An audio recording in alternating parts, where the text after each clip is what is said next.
नमस्कार, आज हम डिस्कस करेंगे हिमाचल प्रदेश जीके के इंपॉर्टेंट क्वेश्चन। देखिए, हिमाचल प्रदेश जीके के इंपॉर्टेंट क्वेश्चन डिस्कस करेंगे और हर एक क्वेश्चन को डिटेल से डिस्कस करेंगे ताकि आपको आपके आने वाले एग्जाम्स में जो है वो हेल्प मिल सके, चाहे वो आपका कोई सा भी एग्जाम क्यों ना हो। जहाँ पर भी एचपी जीके पूछी जाएगी डेफिनेटली आपको हेल्प मिलेगी। अभी हम क्वेश्चन नंबर 1 से जो है डिस्कशन को स्टार्ट करते हैं। बोलते हैं the famous building built in unique colonial style by Richardson and Cruddas in Shimla is. तो बोलते हैं कि शिमला में रिचर्डसन और क्रूडास के द्वारा एक अद्वितीय औपनिवेशिक शैली में एक बिल्डिंग बनाई गई। इस बिल्डिंग का नाम क्या था? देखिए, शिमला में ये बिल्डिंग बनाई गई और ये क्वेश्चन जो है वो पूछा गया था असिस्टेंट आर्किटेक्ट के एग्जाम। असिस्टेंट आर्किटेक्ट के अभी 2 एग्जाम हुए, एक तो हमने डिटेल से डिस्कस कर लिया है, दूसरा ये जो दूसरे एग्जाम का क्वेश्चन है, दूसरे एग्जाम में असिस्टेंट आर्किटेक्ट के जो भी मॉडरेट और टफ लेवल के क्वेश्चन थे वो सारे हम यहाँ पर कवर कर लेंगे। आसान क्वेश्चन तो बहुत ही आसान थे, उनको छोड़ देंगे। तो शिमला की ये बिल्डिंग जो क्रूडास और रिचर्डसन के द्वारा बनाई गई, ये रेलवे बोर्ड बिल्डिंग है। ऑप्शन बी जो है वो सही आंसर है।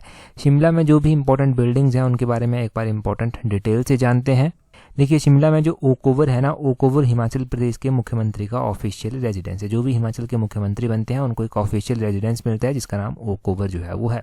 इंपीरियल बैंक ऑफ इंडिया जो है ये शिमला में होता था, तो डेलजेल हाउस में होता था। डेलजेल हाउस बिल्डिंग में ये होता था। रविंद्रनाथ टैगोर जब शिमला आए थे तो वो वुडफील्ड बिल्डिंग में जो था ठहरे थे। वुडफील्ड बिल्डिंग है ये जहाँ पर वो रुके थे। हिमाचल प्रदेश का जो हाई कोर्ट है वो रेवेंसवुड बिल्डिंग में जो है वो स्थित है। और हिमाचल प्रदेश हाई कोर्ट की स्थापना कब की गई थी वो आप कमेंट करके बताइए। हिमाचल प्रदेश के जो चीफ जस्टिस हैं उनका जो ऑफिशियल रेजिडेंस है उसको आर्म्सडेल कहते हैं। 1863 में जो था ये बना था। लेबर ब्यूरो की जो बिल्डिंग है शिमला में उसको क्लैरमोंट बिल्डिंग कहते हैं। 1927-28 की ये बनी है। हेनरी इरविन जब शिमला आए थे, हेनरी इरविन, तो इनके द्वारा टाउन हॉल बिल्डिंग ये डिज़ाइन की गई थी। Town hall building Henry Irwin के साथ जुड़ी है। आपने बार्न्स कोर्ट ध्यान रखना है, ये 1832 में नियो टोडर आर्किटेक्ट स्टाइल में बना। इसको राजभवन भी जो है वो अभी कहते हैं। रेलवे बोर्ड की ये जो बिल्डिंग है, ये देखो इस स्लाइड में बहुत पहले से है। रेलवे बोर्ड की जो ये हेरिटेज बिल्डिंग है ये लो विले बिल्डिंग इसको कहते हैं और ये 1896-97 में बनी थी। रिचर्डसन और क्रूडास के द्वारा ये बनाई गई थी। और आपने ध्यान रखना है प्रेजेंट टाइम में जो हिमाचल का सेक्रेटरीट है वो जो है वो एलर्जाइल बिल्डिंग जो उसको वहाँ पर है। और वाइल्ड फ्लावर हॉल जो है वो लॉर्ड किचनर का रेजिडेंस कभी हुआ करता था। यूएस क्लब जो शिमला में है ये सर जेरेमिया बैरियाट का जो है वो रेजिडेंस हुआ करता था। गेटी थिएटर शिमला की बात करें तो ये 1887 में नियो गोथिक आर्किटेक्ट स्टाइल में बना था। तो ये सारा हो गया शिमला की इंपॉर्टेंट बिल्डिंग्स के बारे में। अगला क्वेश्चन देखते हैं हमारे पास क्या पूछा गया है। अगले क्वेश्चन में बोलते हैं climate change assessment is being for which of the following river basin 9258 villages of 4 district with more than 1200। तो बोलते हैं निम्नलिखित में से किस नदी घाटी बेसिन में 4 जिलों के 9258 गाँव में और 1200 से अधिक पंचायतों में जो है वो जलवायु का आकलन जो है वो किया गया। तो ये जो है वो ब्यास नदी होगा। ऑप्शन सी जो है वो सही आंसर होगा। ब्यास रिवर जो वैली है, ब्यास नदी घाटी जो है, इसमें 4 जिले के जो 9258 गाँव थे, 1200 से अधिक पंचायतें थी, उनमें जो है वो क्या किया गया, जलवायु का आकलन किया गया। ये क्वेश्चन इंपॉर्टेंट है, ये पूछा नहीं गया था अभी एग्जाम में, परंतु मोस्ट इंपॉर्टेंट क्वेश्चन है ये आने वाले एग्जाम्स के लिए। देखिए, यहाँ से अगर हम ब्यास नदी की बात करते हैं तो ब्यास नदी हिमाचल प्रदेश में कितना किलोमीटर जो है वो बहती है? तो हिमाचल प्रदेश में ये 256 किलोमीटर जो है वो बहती है। उसी तरह हमने पिछले कल चेनाब नदी पढ़ी थी कि वो हिमाचल में 122 किलोमीटर जो है वो बहती है। अब ब्यास नदी की बात करें तो ब्यास नदी निकलती कहाँ से है? देखो, ब्यास नदी जो है वो कहाँ से निकलती है?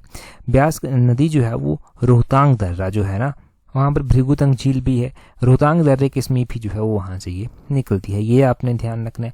ब्यास की बहुत सारी सहायक नदियाँ भी जो हैं वो आती हैं। और ब्यास नदी की इंपॉर्टेंट सहायक नदियों में अगर हम कुल्लू में देखेंगे तो यहाँ पर सोलंग नाला जो है वो आ जाता है, मनालसू आ जाती है, फोजल आ जाती है, यहाँ पर पार्वती आ जाती है, पीन यहाँ पर आ जाती है। अगर हम मंडी में देखेंगे तो मंडी में जो है वो ब्यास नदी में जो है वो हंसा नदी, तीर्थन नदी, जीवनी नदी, बीणा नदी और सोन नदी, सुकेती नदी, ये सारी जो हैं वो यहाँ पर मिलती हैं। ठीक है जी। कुछ एक नदियाँ हैं जो कांगड़ा में जो है वो ब्यास की सहायक बनती हैं, जैसे कि बिनवा हो गया, बाणगंगा हो गया, बनेर हो गया, गज हो गया, मनूनी हो गया, ये सारी जो हैं वो कांगड़ा में मिलती हैं। तो ब्यास की सहायक नदियाँ भी आपने ध्यान रखनी है। और ब्यास नदी के बारे में एक और बात पता होनी चाहिए कि ब्यास नदी जो है मंडी में कहाँ पर प्रवेश करती है, तो ब्यास नदी जो है वो डिस्ट्रिक्ट मंडी में भजौरा के समीप जो है वो प्रवेश कर जाती है। ब्यास नदी जो है वो कांगड़ा में कहाँ पर प्रवेश करती है, तो कांगड़ा में ये संधोल के समीप जो है वो प्रवेश कर जाती है। ये आपने ध्यान रखना है। तो ब्यास की हमने इंपॉर्टेंट सहायक नदियाँ भी जान ली, ब्यास नदी के बारे में जान लिया, वो आपने सब ध्यान रखना है। नेक्स्ट क्वेश्चन जो है हम देखते हैं हमारे पास क्या पूछा गया है, मोस्ट इंपॉर्टेंट। अगले क्वेश्चन में पूछा गया है HRMN99 is a variety of which of the following fruit developed by a progressive farmers of Himachal Pradesh. तो बोलते हैं कि HRMN99 हिमाचल प्रदेश के एक प्रगतिशील किसान द्वारा विकसित निम्नलिखित में से किस फसल की किस्म है। सिंपली यही पूछा गया है कि HRMN99 जो है वो किसकी वैरायटी है। तो ये जो HRMN99 है ना, ये एप्पल की वैरायटी है, सेब की वैरायटी है। ऑप्शन सी जो है वो सही आंसर हो जाएगा। अगर हम बात करें एप्पल की, तो देखो सेब जो है ना एक हिमाचल प्रदेश की इंपॉर्टेंट इकोनॉमिक क्रॉप भी है। अब सेब की ही हम बात करें कि सेब की हिमाचल में इंट्रोडक्शन किस तरह से हुई। देखो हिमाचल प्रदेश में जो है सबसे पहले ना अलेक्जेंडर क्लाउड्स के द्वारा 1887 में शिमला के मसोबरा में सेब लगाया गया। ठीक है, ये शिमला क्षेत्र की हम बात कर रहे हैं। और उसी तरह हमें देखने को मिलता है कि बाद में चलकर इसी परंपरा को आगे ले गए जो सैम्यूल इवान स्टोक्स थे, वो उन्होंने कोटगढ़ के क्षेत्र में 1918 में सेब की खेती जो था वो प्रारंभ कर दी थी। और on the other hand Kullu भी जो है हमें एक इम्पॉर्टेंट सेब के मामले में डिस्ट्रिक्ट देखने को मिलता है। तो कुल्लू में जो है वो सेब कैप्टन RC ली के द्वारा लगाए गए थे। 1870 की ये बात है कि कैप्टन RC ली के द्वारा जो है वो कुल्लू में सेब लगाए गए थे। ये आपने ध्यान रखना। अब सेब हमारे लिए कितनी इंपॉर्टेंट इकोनॉमिक क्रॉप है वो आपको कैसे पता चलेगा। देखो सेब के बारे में क्वेश्चन पूछा जाता है कि ये कितनी इंपॉर्टेंट क्रॉप है। अराउंड जितना भी फ्रूट हिमाचल प्रदेश में होता है ना, उसका 85% जो है वो फ्रूट कौन सा है, वो सेब का ही पौधा जो है, सेब ही जो है वो कॉन्स्टिट्यूट करता है। मतलब मान लो कोई भी 100 तरह के पौधे 100 तरह के फ्रूट हिमाचल में होते हैं, तो उसमें से 85% तो ना कौन सा है, सेब का ही कॉन्ट्रीब्यूशन है। इतना इंपॉर्टेंट है सेब। और हम लैंड की बात करें कि कितनी लैंड जो है वो सेब के अधीन आती है, तो एप्पल के अधीन 48.8% लैंड जो है वो आती है। 48.8% जो है पूरी फ्रूट लैंड का जो है ये लैंड जो है वो सेब के अधीन आती है। और 85% पूरे फ्रूट प्रोडक्शन का जो है सेब ही कॉन्स्टिट्यूट करता है। तो ये है सेब का इतिहास, बड़ा ही इंटरेस्टिंग है और बड़ा ही इंपॉर्टेंट है एग्जाम पॉइंट ऑफ व्यू से। अगले क्वेश्चन में पूछते हैं इन विच मंथ शिशु फेयर हेल्ड इन शिशुर गोम्पा। तो शिशुर गोम्पे में ये जो शिशुर मेला लगता है ये कौन से महीने में लगता है। देखो हिमाचल में अलग अलग मोनेस्ट्रीज़ हैं, मोनेस्ट्रीज़ में अलग अलग फेयर जो है वो अलग अलग टाइम पर होते हैं। परंतु ये शिशु मेला जो है ना ऐसा मेला है कि ये जो है वो अलग अलग टाइम में अलग अलग गोम्पाज में जो है वो होता है। जैसे कि शिशुर गोम्पा की अगर हम बात करें तो यहाँ पर जून के महीने में जो है वो होता है। ऑप्शन ए सही आंसर है। ये जो है वो शिशु फेयर लाहौल स्पीति में लगता है। अब किस किस महीने में ये किस किस मोनेस्ट्री में लगता है वो हम देखते हैं।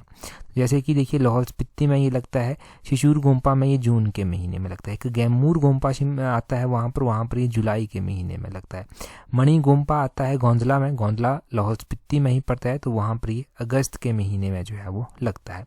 तो ये जून जुलाई अगस्त इन 3 महीनों में लगता है। एक ये सबसे पहले शिशुर गोम्पा में लगेगा, फिर गैमूर गोम्पा में लगेगा, फिर मणि गोम्पा में जो है ये लगेगा। तो ये आपको याद रहेगा, ये नहीं भूलेगा अब आपको।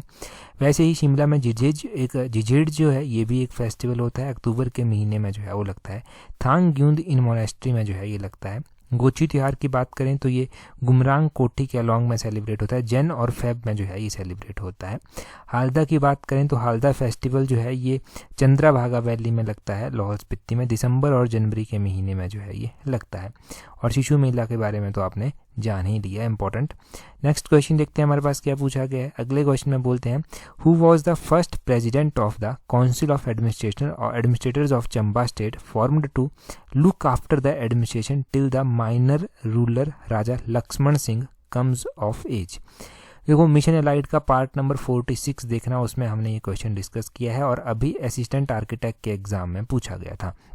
देखिए बोलते हैं चंबा राज्य के प्रशासक परिषद के प्रथम अध्यक्ष कौन थे, जिसका गठन नाबालिग शासक राजा लक्ष्मण सिंह के वयस्क होने तक जो है वो प्रशासन की देख रेख के लिए किया था। बेसिकली क्या था कि जब लक्ष्मण सिंह राजा बनते हैं चंबा के, तो वो छोटे हुआ करते थे, एज बहुत छोटी थी उनकी, तो उनकी देख रेख के लिए, प्रशासन की देख रेख के लिए जो है वो एक ब्रिटिश सरकार के द्वारा जो है वो एक एडमिनिस्ट्रेटर जो है वो नियुक्त कर दिया गया। तो उस एडमिनिस्ट्रेटर का नाम यहाँ पर जो है वो पूछा गया है। उस एडमिनिस्ट्रेटर का नाम हमने डिस्कस भी किया है, मिशन एलाइड का पार्ट नंबर 46 देख लेना, बहुत पहले डिस्कस हो चुका है क्वेश्चन। अभी देखिए इनका नाम था मेजर टोलिनम। मेजर टोलिनम ऑप्शन बी जो है वो सही आंसर हो जाएगा। ये जो है वो देखरेख के लिए नियुक्त किए गए थे। अच्छा, राजा लक्ष्मण सेन की बात करते हैं तो ये चंबा के अंतिम राजा भी जो है वो हुए। इन्हीं के कार्यकाल में जो है वो चंबा रियासत के द्वारा एक हस्ताक्षर कर दिए गए कि वो हिमाचल प्रदेश में विलय हो जाएगा उसका। 15 अप्रैल 1948 को बड़े अच्छे से जो है वो हिमाचल प्रदेश में ये मिल भी जाती है जाके।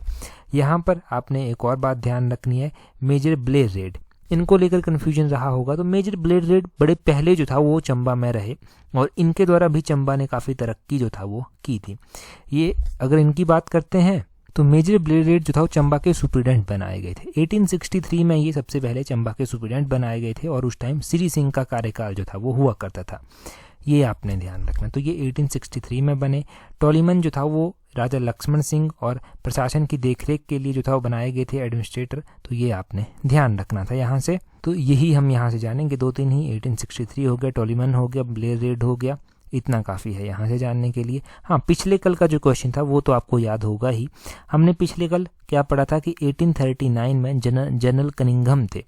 जनरल कनिंघम के द्वारा जो है चंबा के जो पुरातात्विक अवशेष थे, आर्कोलॉजिकल रिमेन थे ना, उनकी जांच की गई 1839 में की गई थी। तो 1839 में उस टाइम चंबा के राजा कौन हुए? तो उस टाइम चंबा के राजा चरहट सिंह जो था वो होते थे, जिनके कार्यकाल के दौरान कनिंघम के द्वारा ये किया गया था। वो भी हमने पहले पढ़ रखा है बलोखरा सीरीज में, वो भी मैंने स्क्रीनशॉट शेयर किया था टेलीग्राम पर। अगला क्वेश्चन देखिए क्या बोलते हैं। बोलते हैं what is the net sown area out of the total geographical area of Himachal Pradesh. Assistant architect के एग्जाम में पूछा गया था कि हिमाचल प्रदेश के कुल भौगोलिक क्षेत्र में से जो नेट सोन एरिया है, शुद्ध बोया जाने वाला क्षेत्र है, वो कितना है? तो ये है 11.49%। ऑप्शन सी जो है वो सही आंसर हो जाएगा। यहाँ से थोड़ा सा डिटेल में जो है वो जान लेते हैं। यहाँ से देखो हिमाचल का जो 55,673 स्क्वायर किलोमीटर एरिया है, उसमें से टोटल ज्योग्राफिकल एरिया में से 11.949% जो है वो एरिया आता है नेट सोन एरिया में। ये मतलब शुद्ध रूप से बोया जाता है।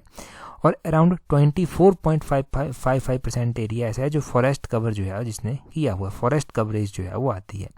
और अगर हम बात करें कि लैंड जहाँ पर नॉन एग्रीकल्चर यूज़ किया जा रहा है जिसका, वो है 7.98%। ये आपने ध्यान रखना है। फैलो लैंड की अगर हम बात करें कि फैलो लैंड की कितनी है, तो फैलो लैंड जो है वो 1.53% आती है। अच्छा, फैलो लैंड भी दिया गया है, बैरन लैंड भी दिया गया है। बैरन और अनकल्टिवेटेड लैंड जो आती है वो 16.73% आती है। अब फैलो और बैरन लैंड में डिफरेंस क्या होता है, ये बेसिक आपको पता होना चाहिए, क्योंकि हिंदी में मतलब देखेंगे तो फैलो लैंड का मतलब भी बंजर ही होता है और बैरन लैंड का मतलब भी बंजर ही होता है। देखो फैलो लैंड जो है वो 1.53% आती है। ये फैलो लैंड उस लैंड को कहते हैं जिसके ऊपर कुछ समय के लिए जो है वो कुछ भी बोया नहीं जाएगा, कुछ भी बुआई नहीं की जाएगी वहाँ पर। क्यों बुआई नहीं की जाएगी? ताकि लैंड जो है वो अपने न्यूट्रिएंट्स और मिनरल्स को जो है वो कवर कर ले, तो उसको फैलो लैंड कह देंगे। बैरन लैंड वहाँ पर है। बैरन लैंड जो है कौन सी लैंड है? बैरन लैंड वो लैंड है जहाँ पर कुछ बोया ही नहीं जाता, मतलब उसका कोई लेना देना ही नहीं है उपज से कोई भी, तो बैरन लैंड वो होगी टोटली बंजर। और फैलो लैंड कुछ टाइम के लिए अनकल्टिवेटेड उसको छोड़ा जाएगा ताकि सॉइल अपने न्यूट्रिएंट्स को पूरा कर ले। अगला क्वेश्चन देखते हैं हमारे पास क्या पूछा गया है। बोलते हैं NABARD is implementing the promotion of digital payment in mandis in which of the following mandis. NABARD देखो हिमाचल प्रदेश में जो अलग अलग मंडियां आती हैं, उन मंडियों में जो है वो क्या करती है, डिजिटल भुगतान को बढ़ावा देने के लिए जो है एक प्रोग्राम लागू किया गया है। तो बोलते हैं ये डिजिटल जो पेमेंट की प्रमोशन करने के लिए नाबार्ड ने जो है वो स्कीम इम्प्लीमेंट की है, वो कौन सी मंडीज़ में की है? तो एक की है ढली मंडी में, ये आपने ध्यान रखना है, जो कि डिस्ट्रिक्ट शिमला में जो है वो पड़ती है ढली मंडी। और दूसरी की है एपीएमसी सोलन में। ये एपीएमसी मंडी कहाँ पर? सोलन में जो है वो पड़ती है। तो इन दो जगह पर जो है वो की है, पहला और तीसरा ऑप्शन बी जो है वो सही आंसर हो जाएगा। यहाँ पर की है। यहाँ से भी थोड़ा सा डिटेल से जानेंगे और एक आधा क्वेश्चन और भी क्लियर हो जाएगा।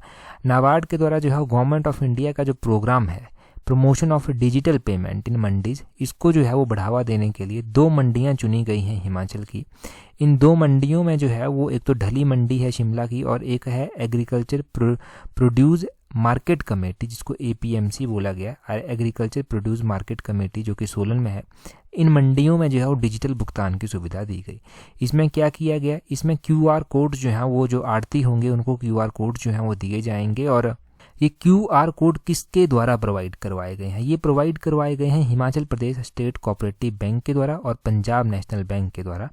ढली में देखो, ये जो Himachal Pradesh state cooperative bank है इसने ढली में जो है ये प्रोवाइड करवाया है, और पंजाब नेशनल बैंक के द्वारा जो APMC सोलन की मंडी है वहाँ पर जो है वो प्रोवाइड करवाया है ये QR कोड। ये आपने ध्यान रखना है। इसके अलावा यहाँ पर एक और इम्पॉर्टेंट नाम जुड़ता है, वो है एयरटेल पेमेंट बैंक का। एयरटेल पेमेंट बैंक ने भी जो है वो MPOS जो है वो रिटेल शॉप्स के ऑनर्स को प्रोवाइड करवाए हैं जो मंडी में जो है वो है, ताकि पेमेंट इजीली हो सके। और फार्मर्स को डिजिटली अवेयर करने के लिए, लिटरेट करने के लिए बहुत सारे कॉलेब जो हैं वो किए गए हैं अलग अलग। ठीक है, ये आपने ध्यान रखना है। परंतु यहाँ से हमने एक पंजाब नेशनल बैंक का नाम जाना, Himachal Pradesh state cooperative bank का नाम जाना। Himachal Pradesh state cooperative bank जो है वो ढली में, और पंजाब नेशनल बैंक जो है वो APMC सोलन में। यहाँ पर जो है वो QR कोड प्रोवाइड करवाए। एयरटेल पेमेंट बैंक का भी जाना, उसने शॉप ओनर्स को जो है वो प्रोवाइड करवाया है। तो वो सारा आपने ध्यान रखना है। नेक्स्ट क्वेश्चन देखते हैं। नेक्स्ट क्वेश्चन में बोलते हैं विच valley of Kinnaur district is connected with Garhwal by several passes. तो बोलते हैं कि किन्नौर जिले की कौन सी घाटी गढ़वाल को जो है वो कई दर्रों के द्वारा जो है वो जुड़ी हुई है। तो किन्नौर जिले की कौन सी घाटी है जो गढ़वाल से कई दर्रों के द्वारा जुड़ी हुई है? वो है किन्नौर की बसपा वैली। ऑप्शन सी जो है वो सही आंसर है। आए दिनों हम डिस्कस करते रहते हैं बसपा वैली के बारे में भी, जिसको सांगला वैली भी जो है वो कहते हैं। पिछले कल हमने चुंग्स खांगो दर्रा भी इसके साथ जोड़ा था कि यहाँ पर है। उससे पिछले कल हमने मिशन एलाइड में क्या पढ़ा था? इंपॉर्टेंट पासिस, इंपॉर्टेंट दर्रे जो किन्नौर को गढ़वाल साइड से जो है वो जोड़ते हैं। अब एक बार फिर से उनको रिवाइज करते हैं। देखिए इंपॉर्टेंट पासिस यहाँ पर देखिए, नज़र डालिए यहाँ पर इंपॉर्टेंट पासिस हैं। एक हो गया शिवालिंग पास, ये किन्नौर में ही जो है वो स्थित है, ये आपने ध्यान रखना है। 3980 मीटर एल्टीट्यूड पर जो है ये स्थित है। और एक है सिंका पास जो 4575 मीटर एल्टीट्यूड पर स्थित है, किन्नौर को गढ़वाल साइड से जोड़ता है। बुरुआ पास हो गया 4578 मीटर एल्टीट्यूड पर स्थित है, किन्नौर को गढ़वाल साइड से जोड़ता है। रूपिन घाटी पास हो गया, ये 4625 मीटर एल्टीट्यूड पर स्थित है, किन्नौर को गढ़वाल साइड से जोड़ता है। लमखांगा पास हो गया 5284 मीटर एल्टीट्यूड पर स्थित है, किन्नौर को गढ़वाल साइड से जो है वो जोड़ता है। चरंग पास हो गया 5266 मीटर एल्टीट्यूड पर स्थित है, किन्नौर को गढ़वाल साइड से जोड़ता है। बोरसा पास हो गया जो इन दर्रों में से सबसे हाईएस्ट एल्टीट्यूड पर है, 5360 मीटर एल्टीट्यूड पर, किन्नौर को ये गढ़वाल साइड से जो है वो जोड़ता है। ये आपने किन्नौर को गढ़वाल से जोड़ने वाले दर्रे ध्यान रखने। और पिन पार्वती दर्रा भी यहाँ पर दिया गया है। वैसे ये कुल्लू को स्पीति से जो है वो जोड़ता है और 5320 मीटर एल्टीट्यूड पर जो है वो स्थित है। तो ये आपने इंपॉर्टेंट पासिस के बारे में ध्यान रखना है। इंपॉर्टेंट वैलीज तो हमने जान ली, चुंग्स खांगो दर्रा भी हमने जान लिया। ये सारे इंपॉर्टेंट क्वेश्चन जो है वो यहाँ से हो गए। अगला क्वेश्चन देखते हैं हमारे पास क्या पूछा गया है। देखो अगर आपने ना अच्छे से किताब पढ़ी हुई है और मिशन एलाइड को फॉलो किया हुआ है ना, तो कहीं नहीं जाता आपका HPG के। और अगर आपने मिशन एलाइड, गिरिराज और बलोखरा सीरीज़ को जो है वो अच्छे से देखा है, नोट्स को अपडेट किया है ना, तो एग्जाम में बैठकर या फिर क्वेश्चन पेपर को देखकर ही आप समझ जाएंगे कि कितनी इंपॉर्टेंस जो है वो है। खैर अगला क्वेश्चन देखते हैं हमारे पास क्या पूछा गया है अगले क्वेश्चन में। उससे पहले देखो अगर आप तैयारी कर रहे हैं PGT की या पेपर 1 की, तो पेपर 1 के लिए टेस्ट सीरीज का लिंक जो है वो नीचे डिस्क्रिप्शन बॉक्स कमेंट बॉक्स में दिया गया है, वहाँ से आप टेस्ट सीरीज अवेल कर सकते हैं। अभी देखो PGT हिंदी का भी जो है वो डॉक्यूमेंटेशन के लिए रिजल्ट आ गया है, तो वैसे ही बाकी का भी आ जाएगा। और जिनके एग्जाम नहीं हुए हैं उनके लिए अच्छा मौका है एक पेपर 1 में, ताकि ना रहें, क्योंकि हिंदी वाले तो बहुत ज़्यादा सफ़र किए थे, परंतु उसके बाद जो अवेयर हो गए उनका जो है वो अच्छा हुआ है एग्ज़ाम। और आप अगर अभी अवेयर हो जाते हैं तो पेपर 1 में तो कोई दिक्कत आएगी ही नहीं। और पेपर 2 की तैयारी आप अच्छे से कीजिए। डेफिनेटली आपको भी ऐसे ही फाइनल मेरिट लिस्ट में डॉक्यूमेंटेशन के लिए और फिर उसके बाद फाइनल मेरिट लिस्ट में अपना नाम देखने को मिलेगा। तो टेस्ट सीरीज के लिंक दिए गए हैं नीचे डिस्क्रिप्शन बॉक्स कमेंट बॉक्स में, वहाँ से अवेल कर लेना। क्वेश्चन देखिए आप। क्वेश्चन में बोलते हैं Raja Ramchand the great lover of architecture and built a Ramgarh fort who made Ramsahar as summer capital belong to which state. आसान क्वेश्चन है। बोलते हैं राजा रामचंद ने जो है वो बड़े महल प्रेमी हुआ करते थे, ये इनके द्वारा रामगढ़ का किला बनवाया गया और रामशहर में इनकी अपनी ग्रीष्मकालीन राजधानी जो था वो बनवाई गई। बोलते हैं किस राज्य से ये संबंधित थे, कौन से राज्य से जो था वो ये संबंधित थे। तो इनकी बात करें तो ये हिंडूर राज्य से संबंधित है। हिंडूर जो कि अभी मॉडर्न टाइम में नालागढ़ के नाम से जाना जाता है। अब हिंडूर की बात हमने बहुत बार की हुई है। हिंडूर कहलूर से ही अलग हुआ है। इसकी स्थापना राजा अजय चंद के द्वारा जो था वो की गई थी और यहीं से कहलूर से ही इसके जो संस्थापक थे वो अलग हुए और उनके द्वारा एक हंडूर रियासत जो था वो बनाई गई। लगभग 1100 ईस्वी के आसपास की ये बात है कि हंडूर की स्थापना जो है वो की जाती है राजा अजय चंद के द्वारा।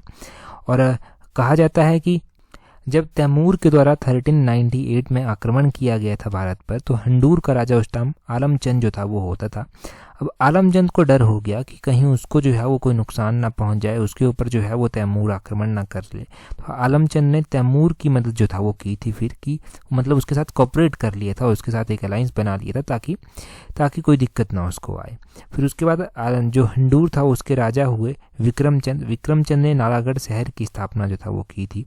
और नालागढ़ शहर की स्थापना करके नालागढ़ को ही इन्होंने हंडूर की राजधानी भी जो था वो बनाया था। उसके बाद आते हैं ये राजा रामचंद के द्वारा रामगढ़ का किला जो था वो बनवाया गया था और राम शहर इनके द्वारा अपनी ग्रीष्मकालीन राजधानी जो था वो बनवाई गई थी। ये आपने ध्यान रखना है। उसके बाद राजा अजमेर चंद आए, इनके द्वारा अजमेरगढ़ किला यहाँ पर बनवाया गया। उसके बाद राजा रामशरण सिंह आए, राजा रामशरण सिंह के द्वारा जो था जब राजा संसार चंद बिलासपुर के ऊपर आक्रमण करता था तो बिलासपुर के खिलाफ जो था वो राजा रामशरण ने जो था वो संसार चंद का साथ जो था वो दिया था। और 1790 की बात है कि कहलूर रियासत के जो फोर्ट थे जैसे कि Fatehpur fort, Bahadurpur fort, Ratanpur fort, इनको जो था वो छीन लिया था बिलासपुर से। कहलूर भी आप कह सकते हैं। परंतु जब फिर गोरखाओं के द्वारा आक्रमण किया गया तो फिर इसको छिपना पड़ा। रामशहर किला था एक, रामशहर किले में जो है वो इसको छिपना पड़ा। वहाँ पर ये काफ़ी टाइम तक जो था वो खुद को छुपा कर बैठा रहा।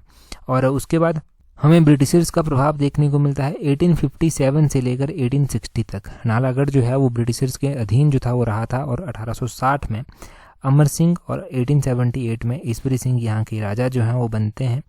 और बाद में चलकर हमें देखने को मिलता है कि नालागढ़ जो है वो 1966 में हिमाचल प्रदेश में मिला दिया जाता है, परंतु उसको जिला नहीं बनाया जाता। जिला इसको 1972 में जो है वो फाइनली बना दिया जाता है। तो ये 1972 में एक जिले के रूप में सामने आता है। ये हमने हंडूर के बारे में डिटेल से जान लिया। अगर आपने अच्छे से पढ़ा होगा किताबों से तो बहुत अच्छा रिवीजन आपका हो गया। नहीं भी पढ़ा होगा तो नोट्स को अपडेट कर सकते हैं, अच्छी अच्छी बातें लिख सकते हैं। अगले क्वेश्चन में बोलते हैं the Buddhist temple Avalokiteshvara commonly known as Guru घंटाल is situated above the confluence of which two river। हम अक्सर जानते हैं कि ये जो गुरु घंटाल मोनेस्ट्री है, गुरु घंटाल मोनेस्ट्री जो है वो चंद्रा और भागा नदियों का जहाँ पर संगम होता है वहाँ पर ये स्थित है। ऑप्शन बी सही आंसर है। यही बेसिकली क्वेश्चन में भी पूछा गया था कि अवलोकितेश्वर मंदिर बौद्ध मंदिर है, इसे गुरु घंटाल भी कहते हैं। ये किन दो नदियों के संगम पर स्थित है? तो चंद्रा भागा नदियों के संगम पर ये स्थित है। चंद्रा और भागा नदियां वैसे तो मिलती हैं तांदी नामक स्थान पर आकर। तांदी में माना जाता है कि द्रौपदी का अंतिम संस्कार भी यहीं पर किया गया था। परंतु यहाँ पर एक और बात आपने ध्यान रखनी है कि ये जो गुरु घंटाल गोम्पा है ना, ये चंद्रा भागा नदियों के संगम पर स्थित है और विलेज तुपचिलिंग है लाहौल का जहाँ पर ये स्थित है। यहाँ पर आपने ध्यान रखना है कि ये जो है वो यहाँ पर अवलोकितेश्वर का स्टैचू भी स्थित है, तो इसलिए इसको अवलोकितेश्वर के साथ जोड़ा जाता है। अब यहाँ पर जो अवलोकितेश्वर का स्टैचू है वो 8th सेंचुरी का स्टैचू है और यहाँ पर पद्म संभव जो है वो पद्म संभव थे गुरु, वो जो है वो यहाँ पर ज्ञान भी दिया करते थे, वो भी ध्यान रखना है। इस टेम्पल को जो है वो गुरु घंटाल भी कहते हैं। क्यों कहते हैं? क्योंकि यहाँ पर जो है वो 84 सिद्ध ऐसे थे जिनके द्वारा तपस्या यहाँ पर की गई थी, तो इसीलिए इसको गुरु घंटाल मोनेस्ट्री, गुरु घंटाल भी जो है वो कहते हैं। तो ये सारा डिटेल से हमने जान लिया। मोनेस्ट्रीज वैसे हमने कल ही रिवाइज की थी, एक बार मैं फिर से मोटे मोटे तौर पर मोनेस्ट्रीज आपको रिवाइज करवाता हूँ। देखो मोनेस्ट्रीज की बात ऐसी है कि हिमाचल प्रदेश में जो मोनेस्ट्रीज है उसमें ताबो मोनेस्ट्री, जिसको अजंता ऑफ हिमालयस भी जो है वो कहा जाता है, वो स्थित है। ये जो है वो याशाशूद के द्वारा जो है 996 AD में बनाई गई थी। 1996 में इसको 1000 वर्ष बने हुए हो गए थे। शाशूर गोम्पा की बात करें तो शाशूर गोम्पा देखिए, ये गोम्पा जो है 7th सेंचुरी का गोम्पा है, देवा ग्यात्सो के द्वारा बनाया गया, लाहौल में ये स्थित है। कारदंग मोनेस्ट्री की बात करें तो यहाँ पर जो है ये रंगचा पीक है जहाँ पर ये आता है कारदंग विलेज में, और आपने ध्यान रखना है कि 900 AD के आसपास इसको जो है बनाया गया था। और यहाँ पर कैंग्यूर और तेंग्यूर जो बौद्धिस्ट ग्रंथ हैं उनका जो है लार्जेस्ट कलेक्शन देखने को मिलता है। और आपने ध्यान रखना है कि 1912 में जो है वो 1912 तक इसके अवशेष ही थे, परंतु एक लामा नोरबू थे कारदंग के, उनके द्वारा इसको रेनोवेट फिर 1912 में जो है वो किया गया। तायुल मोनेस्ट्री आती है 17th सेंचुरी में, लामा सारजा रिंचेन के द्वारा ये बनाई गई थी। तो ये सारा हो गया मोनेस्ट्रीज के बारे में। अभी ना हम वीडियो के लास्ट में, बिल्कुल लास्ट में जो है वो कुछ मैरिज के टाइप भी रिवाइज करेंगे। उससे पहले एक क्वेश्चन आपसे पूछ लेता हूं और फिर हम रिवीजन स्टार्ट करते हैं। बोलते हैं Handan valley is located in which of the following district of Himachal Pradesh. तो ये हंडन घाटी हिमाचल प्रदेश के किस जिले में स्थित है? 4 ऑप्शंस आपके पास दिए गए हैं, जल्दी से कमेंट करके बता दीजिए। मिशन एलाइड का इससे पहले का जो पार्ट था वहाँ पर हमने ये डिस्कस किए थे। यहाँ से ना हम हिमाचल की जो 2 इंपॉर्टेंट ट्राइब्स हैं, एक किन्नर्स और एक सोआंगलास, उनके बीच में जो मैरिज के टाइप प्रचलित है वो हमने पहले भी रिवाइज किए हुए हैं, एक बार फिर से रिवाइज कर लेते हैं। अब ये रिवीजन ही है, मेन कंटेंट हम डिस्कस कर चुके हैं, क्योंकि आपका सुजेशन था ये कि लास्ट में रिवाइज किया करें कुछ चीज़ों को, तो आज हम मैरिज के टाइप रिवाइज कर रहे हैं। देखिए यहाँ पर बोलते हैं मैरिज और डाइवोर्स के टाइप जो किन्नर्स के बीच में है, दम चालीसम, एक दमसांग आता है, यहाँ पर एक बिनांग हचीस आता है, जोशीज आता है। ये लव मैरिज के टाइप इनके बीच में आते हैं। दरोस हो गया, दुबर हो गया, न्यामसा लेमो हो गया, न्यामसा दे पांग हो गया, आशीष हो गया, हचीस हो गया, ये मैरिज के टाइप आते हैं, परंतु ये फोर्सफुली होती है मैरिज, है ना, जोर जबरदस्ती होती है। जाने खंग जाने तंग, ये कॉमन मैरिज के टाइप जो है वो आते हैं किन्नर्स के बीच में। न्यूतांग मिरांग एक आता है, ये फॉर्म ऑफ मैरिज है जहाँ पर 2 लोग जो हैं जाते हैं और मैरिज जो है वो हो जाती है, क्योंकि फाइनेंशियल जो कंडीशन होती है वो ठीक नहीं होती, इसलिए इस तरह की मैरिज परफॉर्म यहाँ पर की जाती है। ठीक है जी, तो ये हो गए इनके बीच में मैरिज के टाइप। अगली है सोआंगला ट्राइब। उससे पहले अगर आप एलाइड की तैयारी कर रहे हैं तो एलाइड की टेस्ट सीरीज आप अवेल कर सकते हैं। एलाइड सर्विसेज की टेस्ट सीरीज का लिंक नीचे डिस्क्रिप्शन बॉक्स कमेंट बॉक्स में दिया गया है, वहाँ से अवेल कर लेना। मैरिज देखिए सोआंगलास के द्वारा। एक है रुस्ता ते ब्याह मैरिज की टाइप, ये मैरिज बाय अलॉटमेंट है। मतलब यहाँ पर क्या होता है, लड़का लड़की एक दूसरे के प्यार में पड़ जाते हैं और वो भाग कर शादी कर लेते हैं फिर। ठीक है, और एक होती है कुआ ब्याह, ये जो है वो मैरिज बाय कैप्चर है, कैप्चर बॉय के द्वारा किया जाता है, तो कुआ ब्याह इसको कहते हैं। एक मजमी ब्याह आता है, इसमें क्या होता है, बॉय लड़का जो है वो अपने सिस्टर को भेजता है कि वो जाए और लड़की को जो है वो लेकर आ जाए। कि लड़का सिस्टर को इसलिए भेजता है क्योंकि वो अपने मैरिज के एक्सपेंसेस को जो है वो नहीं अफोर्ड कर सकता, इसलिए जो है वो भेजता है। ठीक है जी, तो ये मैरिज के टाइप होते हैं। 2 ही ट्राइब बहुत हैं और एलाइड सर्विसेज की टेस्ट सीरीज अगर आपने ज्वाइन करनी है तो नीचे डिस्क्रिप्शन बॉक्स कमेंट बॉक्स में लिंक दिए गए हैं। बाकी टेलीग्राम पर अगर आपने ज्वाइन नहीं किया है, टेलीग्राम पर ज्वाइन करने के लिए अपने टेलीग्राम से @tolexam31 करके सर्च करना, आपको हमारा टेलीग्राम चैनल मिल जाएगा। That's all for today. Thank you very much for watching and listening it very patiently.